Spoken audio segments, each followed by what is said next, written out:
Hello students, welcome back. In our last video, we took our game from a frame state and moved it into a time-based system. This was really great for two reasons. Now our game will run consistently on all types of computers, slow computers or fast computers.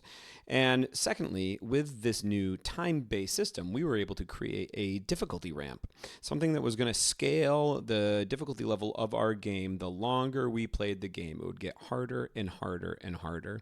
And we built this ramp to mainly control an enemy system, how quickly the enemies spawn, how many enemies spawn in a given group, and how fast those enemies move. So in this video, we're going to leverage that ramp to implement our pressure system of enemies. So let's head to the computer screen and we'll dive right in. All right, so I have lesson 6's starter file open right here in vscode.dev. I'm going to minimize the window here and open that file directly so we can see what we got to work with. So lesson 6, our starter file. And here we are, Bot Bash Arena in its current state. It looks like we've got our ramp telling us we should be spawning an enemy every 1.12 seconds, and our speed multiplier is getting bigger and bigger, but no enemies are coming yet. So we kind of got the infrastructure for this system, but the system is not working. Although you do notice we got this new thing in our HUD down here. It says bots destroyed, and it is currently equal to 0. So hopefully we'll track how many of these evil bots we have defeated. But let's head back to our code and let's look at lesson number 6, our pressure system. We'll call these enemies arena sentinels. It's some good flavor text to keep in line with the theme of our game. Now, mission number 1 says we got to add our enemy system constant. Anytime we bring in a new system, we want to have some constants that we can use to sort of tweak the system. Think of these like knobs or dials that we can turn to change how this system fits into our game. And the enemy system is no different. So this finds us in our student edit zone. And we have 4 dials that we can turn here for our enemy system. The first is our enemy's radius. Our enemy is going to be a circle in shape. And so we're going to define its size with a radius. Right now it is set to 5, which I think is going to be just too small. So I'm going to bump this up. I'm going to bump this up to 16.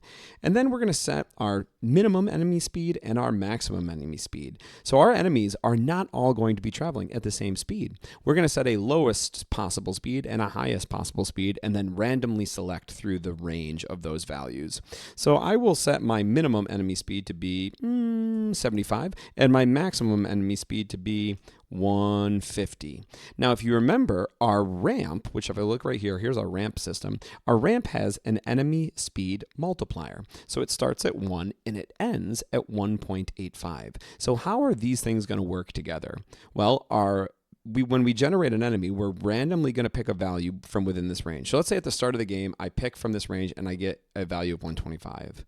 I then take that speed and I multiply by the speed multiplier. So at the start of the game, it is 1. So that enemy speed is 125 pixels per second. Now, let's say we're at our maximum difficulty and I spawn an enemy. I randomly pick from this range and it is a speed of 125. At our maximum difficulty, when I multiply by our speed multiplier, its speed multiplier is 1.85. So that enemy now has a speed of 231 pixels per second. And that's going to work out nicely because, let's see, our highest value is 150. So 150 times our speed multiplier of 1.85 gives us a maximum speed for our enemy of 277 pixels per second. And if you look, our player speed is 300 pixels per second. So we will always be slightly faster than our fastest enemy, which means we can scurry away if we need to. So that's really, really good there. And then lastly, I'm going to set the maximum number of enemies I can have on the screen because I'm going to be spawning enemies after enemies after enemies, hordes of enemies. I don't want to overrun my screen with enemies. I feel like 5 is just too easy. We got to have way more than 5. So I'm going to cap it at 25 enemies max on the screen. Again, we can always come back and change these if we want to change how this enemy system is operating and feels. Now let's go down a little bit further. Let's see what else we got to work with. In our color palettes, I got 2 new colors to work with. Enemy body color and enemy eye color. So our body color looks like it's going to be probably red, right? I see FF in the red channel, so all of the red with a little bit of blue, a little bit of green. And then my eye color looks like it's probably going to be barely any red, barely any green, barely any blue. It's probably going to be like black or a gray eye. And then let's look at our gameplay variables. So what new variables does our enemy system bring to the table? Well, we have an array called enemies. This is going to be the container where we put all of our enemy objects that we generate. So we might have up to 25 enemies on the screen at a given time. All 25 of them are going to go in this array. And then we will loop over the array to perform operations on all of the enemies at once, kind of like what we did with our bullets. I also have an enemy spawn timer seconds. Now, our ramp is controlling how often we spawn our enemies. So let's say our ramp says, hey, you should spawn your enemies in 1.5 seconds. So we're going to set our spawn timer to that time, and then this will decrease 1.5, 1.4, 1.3, 1.2, 1.1, all the way down to 0. And when it hits 0, boom, it's time to spawn a group of enemies. And then after that, we'll reset the spawn timer. We'll look at the ramp and say, what should we set it to? And it might say, hey, it should be a little bit quicker this time, make it 1.3. All right, so that's going to be that variable. And then we're keeping track of the enemies destroyed, which is currently set to 0. And that is going to be shown right here in our HUD. With our understanding of the enemy system, let's now move to mission number 2. Mission number 2 is all about enemy data setup. So we got to complete the enemy data object, include position and speed values for our movement. All right, so we're spawning new objects into our game. Remember when we spawned bullets into our game? We had 3 functions that really helped us: generate bullet data, spawn bullet, and update bullets. We are going to copy that exact same structure for enemies. We're putting a new object into our game. That's the enemy object. So I am going to generate enemy data. I'm going to spawn an enemy, and then I am going to update those enemies. So we're going to copy that sort of structure anytime we want to bring something new into our game. Generate the data for that object, spawn that object, and then update that object. So right now we are in generate enemy data. It looks like we're defining 4 variables right here at the start: left, right, top, and bottom. And it looks like they are using the left side of my arena, my right side, my top, and my bottom. And then what are we doing? We're taking into account the radius of the enemy.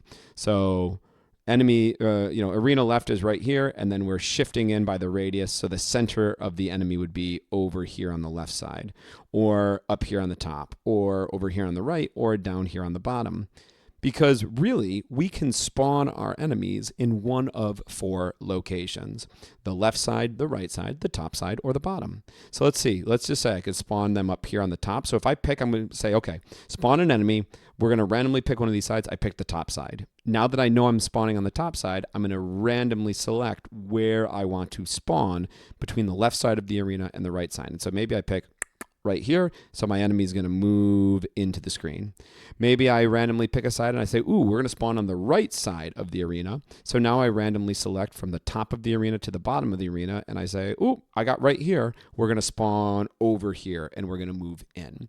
So if we look, we're creating a variable called side, and it says floor random 4.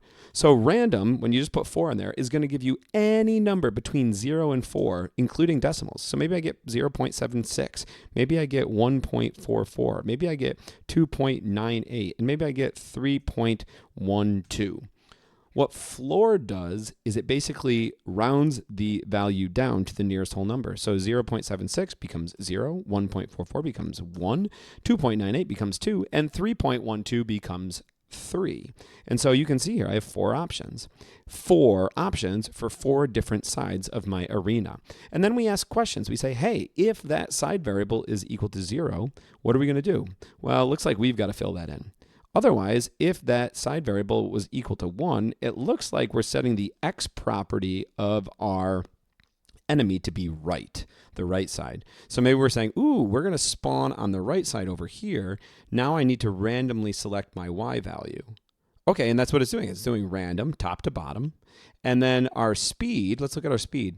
Our speed is randomly selected from our minimum speed to our maximum speed. And then we're multiplying by our enemy speed multiplier. So that's exactly like we had talked about earlier on. So this is the right side. If side is 2, what is this? It looks like that's the bottom. See how we're hard coding it to the bottom? So I'm thinking side of 0 is going to be the top. This is 1, this is 2, and this is 3. So we got to write the rest of our data structure. So let's write it for a side of 0. So for a side of 0, this is going to be at the top. So our X property, we're going to randomly select from the left side to the right side. So pick somewhere in between the left and right of the arena. Our Y property, we are going to hard code it, set it right to be the top. And then our speed, we are going to do random. And we are going to set, just like we have here, we're going to do enemy speed min. Oh, not enemy speed min to enemy speed max. I'll use tab to auto-complete that one. And then we're going to multiply that by our ramp-controlled enemy speed multiplier. All right, so there is our enemy when we want to generate it at the top of our arena. So this is top, right, bottom. This is going to be our left side. So now our X property for the enemy is just going to simply be the left variable that we had defined earlier in the function. And then our Y, we need to randomly select from the top to the bottom. And then our speed is going to be exactly the same as it is for all of these. So you know what? Why don't we just make life easy? Let's just copy and paste. I love that. Copy, paste. All right, so our data structures are set for our enemies. This looks really good. We should probably get rid of this extra code that I have here. That rogue code will break our game. So that semicolon is the end of that line where we declare our side variable. Mission number 2 is done. This data structure right here with X properties, Y properties, and a speed property represents our enemies. So if I refresh the game, let's see, are we getting any enemies? They could be spawning at the top, on the right, at the bottom, or on the left, but none of them are spawning yet. Boo. What a bummer. So that just means we got to go to our next mission. Let's look at mission number 3. Hey, look at that. Mission number 3 is all about spawning our enemies. So this is inside of our spawn enemy function. And if you notice here, we start with a for loop. It says for let I equal 0, I less than enemies per spawn. Enemies per spawn is our ramp controlled variable. According to our ramp, it's going to start at 1, and then later it'll become 2, and then later it will become 3. And so this is going to make our loop run either 1, 2, or 3 times. Each time we will spawn an enemy according to mission number 3. It says spawn the enemies using the current spawn count. Create each enemy from the shared data generator. Well, we just worked on that data generator. That was mission number 2, where we're generating our data and it's returning to us an enemy object, right? Inside of these curly brackets with X properties, Y properties, and speed properties. We just got to grab that enemy and put it somewhere. Well, where are we going to put it? In our array called enemies. The way we put something into that array or container is with the push method. And in here, we're going to say, what do we want to push into that array? Well, whatever is returned from generate enemy data, 2 parentheses to call that function. So when we call this function, what we get in return is one of these objects right here, depending on what side we want to spawn our enemies at. We get it and we push it into our array. So now we are spawning those enemies correct. Hey, let's run this. Let's check it. Let's see if we get enemies. Hello, enemies. Well, we should be spawning in our enemy groups every 1.11 second. Ooh, I see nothing. Nothing. Well, mission 3 has us generating the enemies and spawning them, but I don't know if we're actually calling this function. The code in here is only going to run if we successfully call it somewhere. So let's look at mission number 4. Mission number 4 is putting us in the update enemies function. And this update enemies function is where the magic is going to start to happen, because I'm just going to jump up to this part here in my code. This is where our default P5 game functions are. Our setup, which runs once, bloop, every time we refresh the page or load our game. And then this draw function, which is running every frame of the game. This is where we do all of our updates. We update our ramp, our player, our weapon system, our bullets, our heat system, and our enemies. So every frame, this function here, update enemies, is going to run. And what are we doing in this function? Well, the first thing that we're doing is we're taking our enemy spawn timer in seconds and subtracting our DT value. So like if it was set to 1.5, we're decreasing it, 1.4, 1.3, 1.2, 1.1, 1.9. And when it becomes less than or equal to 0, if that happens, right, we're asking that question, what does it mean? It means it is time to spawn an enemy. See, we're not actually calling the spawn enemy function, so we got to call that right now. So let's say, hey, the timer is 0. It is time to spawn an enemy. We've already written the spawn enemy function, which is going to go to our generator, grab the data structure that is created, and now we should be good to go. Let's run this and let's see what happens. Refresh the page. Hello, enemies. Whoa. I don't know. I can. What am I getting? There's a ton of little black dots all over the screen. I don't know if you can see them. You know what I think we're drawing? I think we're drawing the enemy's eyes.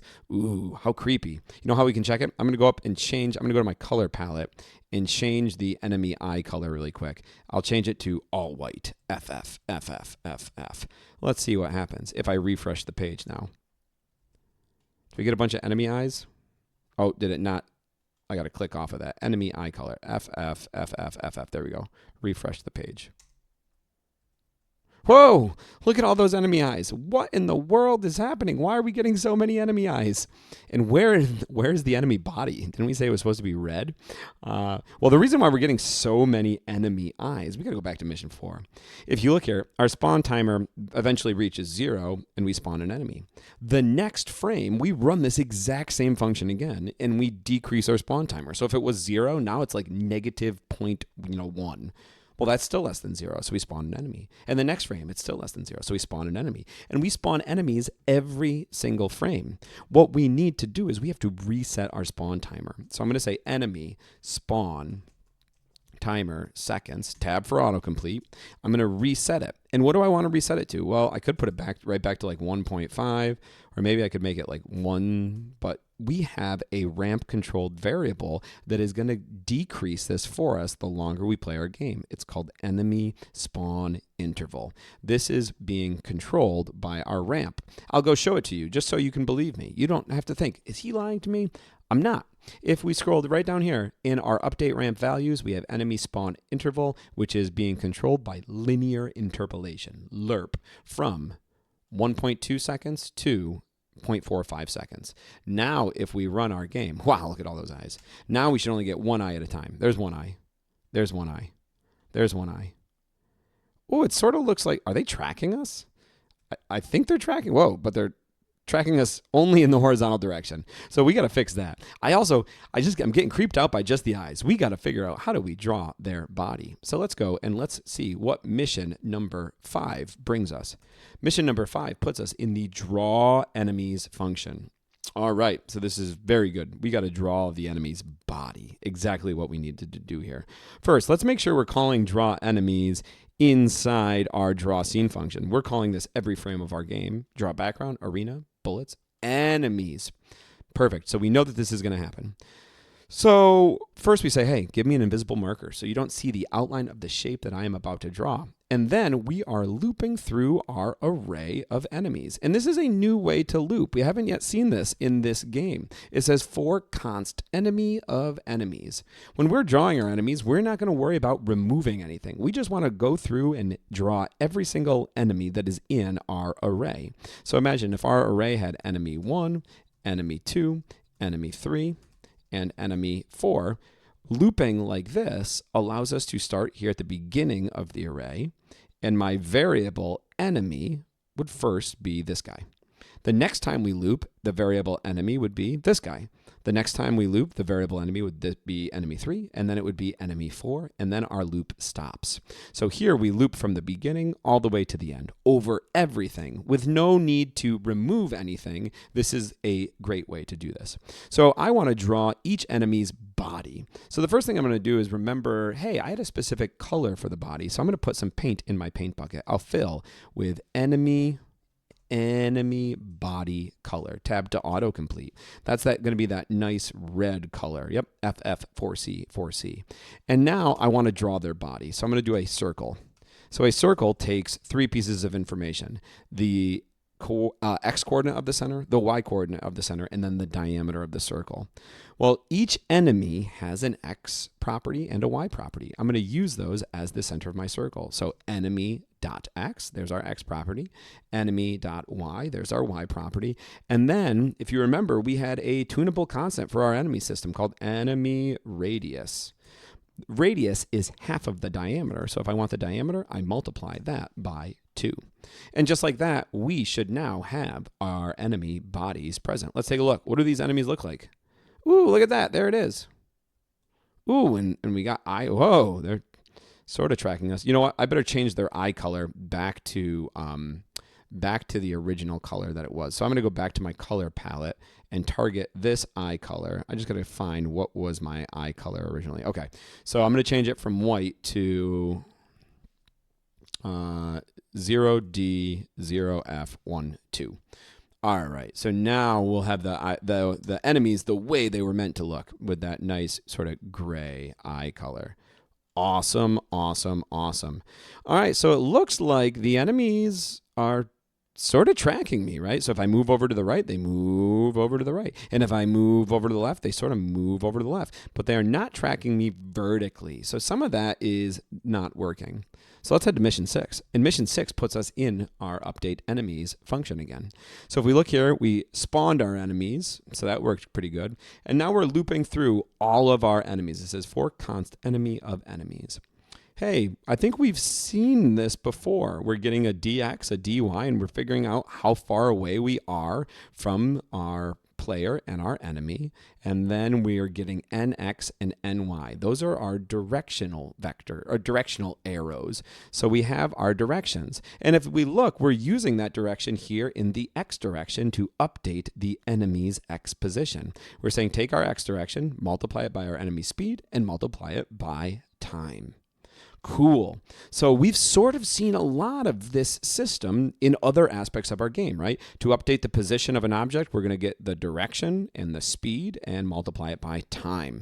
And we've seen how to get this direction when we looked at our our weapon system, I think, our NX and our NY. So here we're going to do the exact same thing, but we have to apply it to the Y direction. So enemy.y plus equals, this time we'll get NY, the direction of the Y values, or the amount of our direction that points in the Y value, times enemy.speed, their speed property, and then we're going to multiply that by dt, because this is how many pixels we would move in a second. And then this is how long we have gone. So we don't have a full second. So we're multiplying by our time interval. Refreshing, I should now get fully trackable player enemies. Ooh, look at that. They're chasing me to this bottom corner. Zigzag, I'm gone. They're following me. They're following me all around. Whoa, there is quite the swarm right now. I don't know how I feel about all these enemies being here. They're just like right on top of me right now. So they're like, it's pretty funny. But if I move, you can see, whoa. We've got way too many enemies on the screen right now. I feel like, didn't we cap it? I thought we capped it at like 25. There are definitely more than 25. They just keep coming. Like, you know, so we got to do something here. We got to fix that. Way too many enemies. So mission number 7 says, limit the number of active enemies. So we got to solve that problem. Let's see where mission number 7 takes us. It puts us in our spawn enemy function. So here it says for let I equal 0, I less than enemies per spawn. So we're going to try to spawn, like if it's 1 enemy per group, we're only going to do this once. If it's 2 enemies per group, we'll do it twice. If it's 3 enemies, we're going to do it 3 times. And this is where we create our enemies. But the first thing that we got to do is we got to check to see, are we at our maximum enemy count? And the way we do that is we got to ask a question. We're going to say if, well, our array enemies has a property called length. So if the length of that array, how many things are in that container, is greater than or equal to our constant variable max enemies, which we set to 25, then we are going to break. And what break does is it breaks us out of this for loop so that we will not run the rest of the iterations of the loop. So if we had to, like, let's see, if we had to run this 4 times for an enemy, we're going to break it so we won't run those 4 times. And now that means we'll never get to this point where we spawn our enemies. This should cap us nicely. I'm going to refresh the page and let's just see. I'm going to let it run. So there's 1 enemy, there's 2, there's 3, there's 4. And I'm going to move around the screen here and I'm going to pause the video and try to get like 25 and then we'll see if any more spawn. Okay, so if we look right about here, I've got like 25 enemies all on the screen. You can see nobody else is spawning into the arena. So we've hit our max number of enemies. Now, what I'd love to do is take some of these enemies out. I want to be able to shoot at them and then get new ones spawning. So we have one more mission. Let's see what mission number 8 has in store for us. It is all about checking enemy bullet collisions. So if we go back up, let's just make sure we're calling this right. Yeah, look at this. Inside of our draw function, we are in fact calling check enemy bullet collisions. When we update everything, we then check for our collisions. So what's happening here in this function? Well, we're looping through our array of enemies. And if you notice here, we're looping through it using that backwards method. This means we are going to remove something from this array. We're going to remove an enemy that we have shot. And then we grab an enemy out of the array. So now I can just reference it as enemy. And then we loop through all of our bullets backwards, because if a bullet hits an enemy, we are going to remove that bullet. And I grab a bullet out of the array. And then if we look here, we do some pretty cool stuff. We say, hey, let's get the distance in the x direction between the bullet and the enemy. Let's get the distance in the y direction between the bullet and the enemy. And then we calculate something called hit zone. Well, the hit zone is the bullet radius plus the enemy radius. And then we have dx squared plus dy squared. Hey, that sort of is reminiscent of the Pythagorean theorem that we had looked at earlier. We check to see if it's less than or equal to hit zone squared. And if it is, it says there's been a bullet collision. Well, let's head over to our whiteboard here, and let's just do some math here really quick, just to make sure we fully understand what is going on. So I'm going to draw a bullet. All right, so here's my bullet. Boop, bullet. And here is my enemy. Enemy. Okay, and so you can say that these things are a length away from each other. And we could think of that length arrow as having an x value, all right? A horizontal part, I'll call it dx, and a vertical part, I'll call it dy. And we have seen that we can get dx, we can get dy, we can get dx by taking, what are we going to take? We can take our bullet's x position or our enemy's x position and just subtract them. So I'll do bullet.x minus enemy.x, and same thing with our y values. We can do bullet.y minus enemy.y. And then to get this length, we can use the Pythagorean theorem, because remember, these are known as the a side, the b side, and the c side. And the Pythagorean theorem says, if you take a and square it and take b and square it and add them, you get c squared. So this is going to give me dx squared plus dy squared is equal to length squared. But we had said, okay, if you want length, you can just take the square root of both sides. And this gives me that the length, the distance between the bullet and the player, is the square root of dx squared plus dy squared. So now, how do we know when a collision has occurred? Well, if the bullet moves closer, length is going to get smaller. But we still don't have a collision. We get closer, all right, length gets smaller, but we still don't have a collision. We still don't have a collision. When do we get a collision? It's like right here, right when they overlap. So let's draw that. So here's the bullet. The bullet has a radius, r, and then here is the enemy, and the enemy has a radius, okay, r. And if you add those things together, I call that the hit zone. Because if our length gets smaller than that hit zone, then we have a collision. So the hit zone is essentially the bullet's radius plus the enemy's radius. Now, so we want to check to see if our length is less than the hit zone. So if our length is less than or equal to the hit zone, the sum of those radius, then it is collision time. We have a hit. All right, so our length is, based on what we have right here, is the square root of dx squared plus dy squared. So this statement gives us our collisions. But there's just one problem. This is valid, but we don't really like taking the square root of things. So what we're going to do is we're going to square this side, and we'll square this side. Because what you do to one side of the equation, you can do to the other. So squaring a square root cancels it, and I get dx squared plus dy squared is less than or equal to hit zone squared. If that is true, if that is a true statement, if that question answers yes, then that means our bullet has overlapped with an enemy and we have a hit. So that is the math, the logic that's going to go into mission number 8. let's take a look. We are getting our dx value by doing bullet.x minus enemy.x, our dy, bullet.y minus enemy.y, and we're calculating our hit zone by adding the radius of both our bullet and enemy. And then we're asking a question. If the length between the bullet and the enemy, right here, dx squared plus dy squared, is less than or equal to hit zone squared. If that answers to yes, right, then this condition is true. Where were we? Let me make that bigger. If that's true, all right, so the bullet has gotten closer, closer, and closer, and now we have overlapped. We have a collision. So what are we going to do in this collision? So this is where we are going to first remove our enemy. So we'll do enemies.splice to remove something from the enemies array, and we got to remove something at a given position. Position 1, position 2, position 3. What enemy? Well, it's going to be the enemy at position I. Remember, we're controlling that right here, enemies.I.